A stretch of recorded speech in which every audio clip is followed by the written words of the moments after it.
Realme மொபைலில் இருக்கக்கூடிய data usage settings பற்றி தான் இந்த வீடியோவில் டீட்டெயிலாக பார்க்க போகிறோம். பார்க்கறதுக்கு முன்பாக சேனலை சப்ஸ்கிரைப் பண்ணிடுங்க. வீடியோக்குள்ளே போகலாம். ரியல்மி மொபைலில் இருக்கக்கூடிய செட்டிங்ஸ் ஆப் வந்து ஓப்பன் பண்ணிடுங்க. ஓப்பன் பண்ணிட்டு அதில் மொபைல் நெட்வொர்க் அப்படின்ற ஆப்ஷன் கொடுத்துருப்பாங்க. அந்த ஆப்ஷன் கிளிக் பண்ணிடுங்க. அதை கிளிக் பண்ணிட்டு டேட்டா யூசேஜ்ன்ற ஆப்ஷன் இருக்கும், அதை நீங்கள் கிளிக் பண்ணிடுங்க. அதை கிளிக் பண்ணதுமே பார்த்தீங்கன்னா இங்கேயே வந்து வரிசையாக வந்து கொடுத்துருப்பாங்க. எந்தெந்த டேட்டில் வந்து எவ்வளோ டேட்டா வந்து உங்கள் மொபைல் வந்து கன்சியூம் பண்ணியிருக்கு அப்படின்றத நீங்கள் இங்கேயே வந்து பார்த்துக்கலாம்.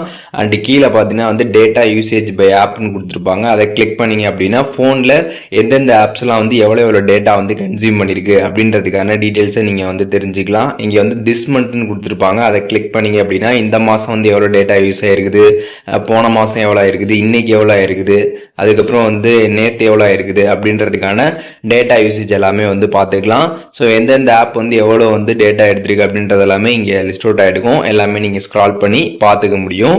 ஸோ இப்போ இந்த ஒரு செட்டிங்ஸ் மூலியமாக என்னென்ன ஆப்ஸ் வந்து எவ்வளோ டேட்டா வந்து கன்சியூம் பண்ணியிருக்குது, டோட்டலாகவே ஒரு மந்த்தில் நம்ம எவ்வளோ வந்து டேட்டா வந்து பார்த்துருக்கோம் அப்படின்றதுக்கான டீட்டெயில்ஸ்லாம் எப்படி வந்து ரியல்மி மொபைலில் செக் பண்ணுறது அப்படிங்கிறத தெரிஞ்சிருப்பீங்க.